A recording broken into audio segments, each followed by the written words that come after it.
গাজীপুরের শ্রীপুরে গড়গড়িয়া মাস্টার এলাকায় থেকে গলিত মরদেহ উদ্ধারের ঘটনায় ৩ জনকে গ্রেপ্তার করেছে পুলিশ। প্রাথমিক জিজ্ঞাসাবাদে গ্রেপ্তারকৃতরা জানিয়েছেন, ছিনতাইয়ে ব্যর্থ হয়ে শ্বাসরোধে হত্যা করা হয় রেজাউল ইসলামকে। শিহাব খানের পাঠানো তথ্যছবিতে মোহাম্মদ সোহাগ বিশ্বাসের রিপোর্ট।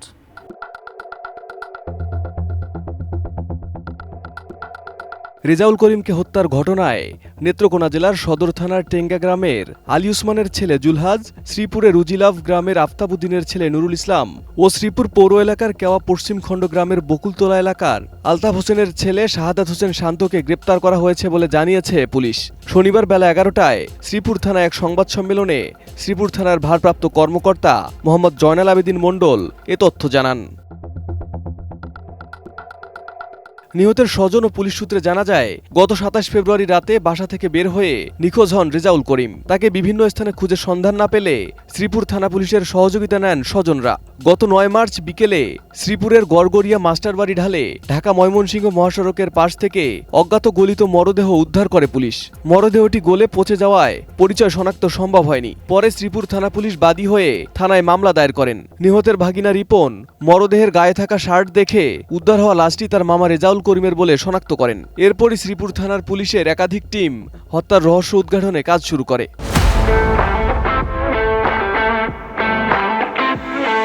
আপনারা জানেন যে গত 9/3/25 তারিখে আমরা একটা অজ্ঞাত লাশের সন্ধান পাই আমাদের থানাদের মাস্টারবাড়ি এলাকায় ঢালে একটা কলা গাছের বাগানে অজ্ঞাত অর্ধঘটিত লাশ পাই। আমরা সন্ধান পাই। আমরা সন্ধান সঙ্গে ঘটনাস্থলে যাই। ঘটনাস্থলে গিয়ে আমরা লাশটা পাই।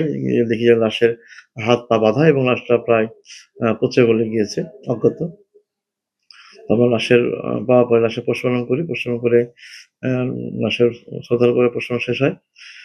পরবর্তীতে আমরা এই অজ্ঞাত লাশের হত্যা, এটা একটা হত্যা ছিল। হত্যার আমরা কাজ করি। আমরা বিভিন্ন তথ্য প্রযুক্তি ব্যবহার করে আমরা অভিযান পরিচালনা করে আমরা এই হত্যার সঙ্গে সরাসরি জড়িত 3 জনকে আমরা গ্রেপ্তার করতে সক্ষম হই। গ্রেপ্তার করে তারা অকপটে স্বীকার করে যে তারা এই হত্যাটি সংঘটন করেছে। তার মোট ছিল 4 জন। 4 জনের 3 জন গ্রেপ্তার আছে, আরেকজনকে আমরা ইনশাআল্লাহ গ্রেপ্তার করতে সক্ষম হবো আশা করি। তারা জিজ্ঞাসাবাদে জানা যেত, হত্যা উদ্দেশ্যটা জানায় যে তারা এই লোকটা যখন আসতেছিল রাত্রে 28 তারিখ 27 তারিখ দিবত রাত্রে মানে 12টার পরে 28 তারিখে তার রাত্রে 12টার পরে পাওয়ার পর তার কাছে 5,000 টাকা ছিল, একটা মোবাইল ছিল। এই 5,000 টাকা এবং মোবাইলটা নেওয়ার জন্য তার সাথে তর্ক বিতর্ক হয়। যখন সে বাধা দেয়, বাধা দেওয়ার পরে তাকে গলায় গামছা পেঁচিয়ে শ্বাসরোধ করে হত্যা করার পরে তাকে হাত পা বেঁধে তারা পালিয়ে যায়। তথ্য প্রযুক্তির সহায়তায় প্রথমে জুলহাজকে শ্রীপুরের আনসার রোড এলাকা থেকে গ্রেপ্তার করে police. Desk report, ATN news.